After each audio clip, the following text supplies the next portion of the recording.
So my name is Tess. My government name, I get Tessa Cavanna. In my professional working capacity, I'm a producer for education and outreach, like community and learning. So my focus is how to reach communities, maybe neglected communities, especially in a city like Oxford, which we know has a lot of resources that aren't always getting shared. So my focus is to try and redistribute that wealth. And also young people, they're the future. I love working with young people. And I am a singer, a songwriter and a producer, music producer in my music professional capacity as well, and do live shows in and around Oxford and London. Yeah.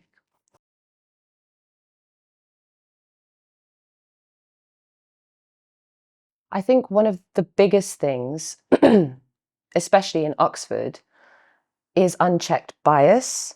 I find that there are a lot of people who are really motivated in being allies and showing up for communities that maybe, yeah, that they are allies to, but maybe don't personally have a direct connection with. So the want and the will is there. But I think one of the biggest hurdles is overcoming, personal or internal biases that a lot of people have. I think there's still a lot of unaddressed systemic racism in so much of British culture, in how the law is written and how we operate in the language we use. And one thing I've noticed is that even once you're in the sector and you feel like you're a part of the change, still one of the things that can divide you from your colleagues is something as simple as race. And the issues that I've found to navigate more easily were ones where I would probably be more required to code switch or put someone who's white in a place of feeling like, we can build this bridge and we communicate. But I find majoritively when I speak to people who are not white, that we're doing a lot of that bridge building in order to be understood. And it's difficult because we're still very much outnumbered. We see black and brown faces everywhere. It's in our sector, but it's also sometimes hard to feel like you yourselves are a part of it. Sometimes there are moments where you see people well, we've got a black or brown person on the team, so we're doing our bit. And it's but actually, it's so much more than inviting me to your place of work. It's understanding our differences and being open to them. And the fact that we've still got so much work to do and we should be very conscious and aware of that is one of the things that can hold people back, because people get complacent in we've showed up and we are anti-racist, but it's so much more than looking inward and saying, well, I'm not racist. You have to look deeper. I think what needs to change is kind of being open to diversifying that beyond a place that feels comfortable for white people. A little bit of it is also about just trusting that people from the global majority can deliver exactly what you deliver. It's just not going to be the same route. We're going to the same destination, but the route is different. And having a bit of trust in things being different and unfamiliar to you is very important. And I think back to what I was saying about unchecked bias, I can imagine it must be hard to be white in a world that is, white aspiring in a way, and to see any difference. So of course, when they feel othered and uncomfortable, it feels like a much bigger thing. So I would encourage to be open to being in new spaces and not having the control and maybe not seeing the end point, because it's about giving someone else the steering wheel and trusting that they will get you there.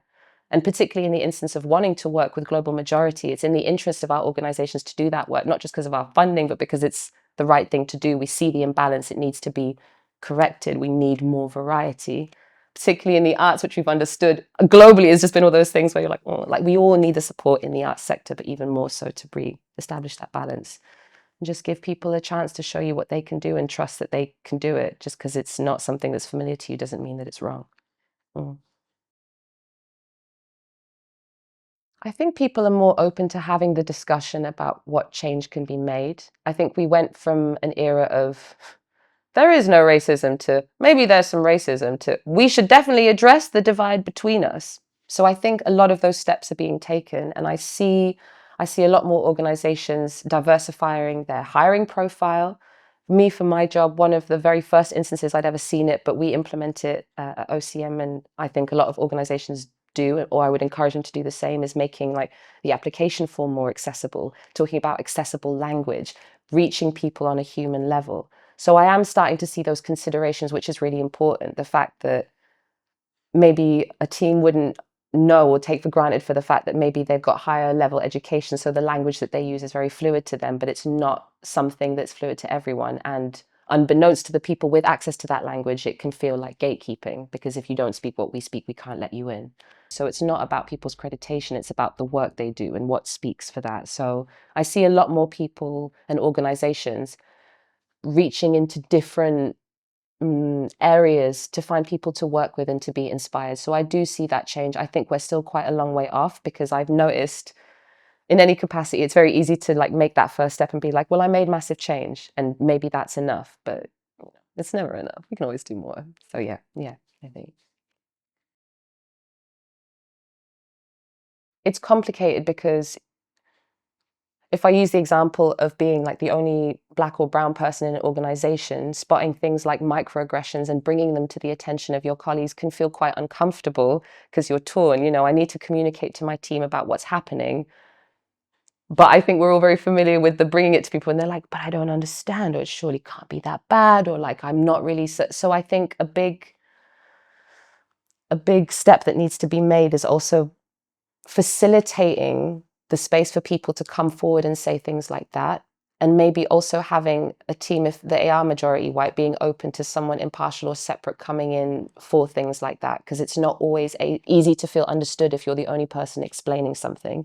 And because we're in a white, Eurocentric, that way leaning culture and society, you don't check your bias because everything around you tells you that you and the way you think is the status quo. So I think it's actually really important to have those spaces as the global majority to express when you experience microaggressions. And no matter how insignificant or trivial your white colleagues may think or it seems, it needs to be taken as seriously.